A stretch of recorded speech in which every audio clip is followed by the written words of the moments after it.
ఆధ్యాత్మిక నగరమైన తిరుపతిలో అతి పవిత్రమైన ధనుర్మాస పూజలు భక్తి శ్రద్ధలతో ప్రారంభమయ్యాయి.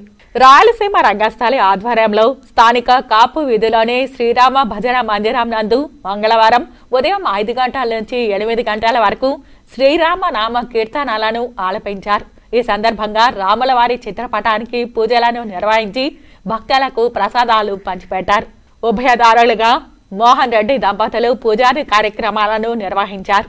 ఈ సందర్భంగా రాయలసీమ రంగస్థలి చైర్మన్ గుండాల గోపీనాథ్ రెడ్డి మాట్లాడుతూ అతి పవిత్రమైన ధనుర్మాసంలో 4 రోజుల పాటు ఆలయాల్లో పూజలు నిర్వహించి భజనలు చేయడం వలన వైకుంఠ ప్రాప్తి లభిస్తుందని అనేక పురాణాల్లో ఉన్నదని గుర్తు చేశారు. ఈ ధనుర్మాసంలో ప్రతిరోజు జరిగే ఈ భజన కార్యక్రమంలో నగర ప్రజలు పాల్గొనాలని పిలుపునిచ్చారు. ఈ కార్యక్రమంలో రాయలసీమ రంగస్థలి చైర్మన్ గుండాల గోపీనాథ్ రెడ్డి, కార్యదర్శి కెఎన్ రాజా, గాయకులు సోము ఉమాపతి, చిత్రపు హనుమంతరావు, వాసుదేవరెడ్డి, తిరుపాలాచారి, మునికృష్ణయ్య, తొండమనాటి సుబ్రహ్మణ్యం రెడ్డి, కాగితాల చంద్రారెడ్డి, పురోహితుడు సురేష్ స్వామి తదితరులు పాల్గొన్నారు. ప్రతిరోజు ఉదయం 5 గంటల నుంచి భజన కార్యక్రమం జరుగుతూ ఉంది. ఈరోజు స్టార్ట్ అయింది. 30 రోజుల పాటు ఈ ధనుర్మాసంలో ప్రతిరోజు భజన జరిగి తదనంతరం స్వామివారికి ప్రత్యేక పూజలు చేసి అనంతరం భక్తులకు ప్రసాదాలు వితరణ చేయడం జరుగుతుంది. ఈరోజు దానిలో కార్యక్రమంలో భాగంగా మోహన్ రామరెడ్డి గారు వారి సతీమణి పార్వతి గారి ఆధ్వర్యంలో ఈరోజు ఉభయదారులుగా వ్యవహరించి ఈ కార్యక్రమాన్ని చేపట్టారు. ఈ ఉదయం పూట బ్రహ్మ ముహూర్తంలో ప్రతి ఒక్కరూ భజన చేయడం వల్ల చాలా మోక్షం లభిస్తుంది. ఈ ధనుర్మాసంలో చేస్తే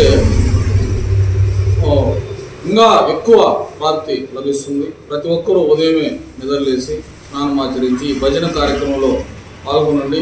ఈ ధనుర్మాసం మొత్తం ఈ కాపు వీధి భజన మందిరంలో భజన కార్యక్రమం జరుగుతుంది. అన్ని ఆలయాల్లో జరుగుతుంది.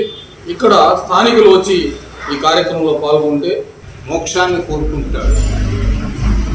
మొదట్లో మోక్షపు విలువ తెలియదు, కానీ జీవితం పెరిగిన కొద్దీ పెళ్ళై బిడ్డలు కలిగిన తర్వాత సముద్రానికన్నా మిన్నైనటువంటి సంసార సాగరంలో ఈది నాకు ఇంక వద్దు స్వామి, నాకు మోక్షమైన ప్రతి ఒక్క ఆడ మగ కోరుకుంటారు.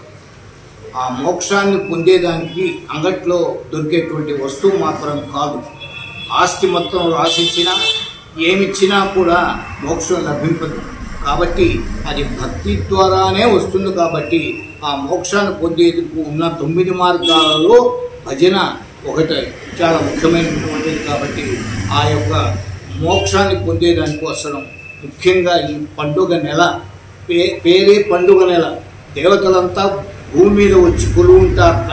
కాబట్టి దీంట్లో విరివిగా పాల్గొని ఈ యొక్క కార్యక్రమాన్ని ఏర్పాటు చేసేటువంటి ఆ ఉభయాలు ఇచ్చేటువంటి వాళ్ళందరికీ కూడా హృదయపూర్వక ధన్యవాదాలు తెలియపరుచుకుంటూ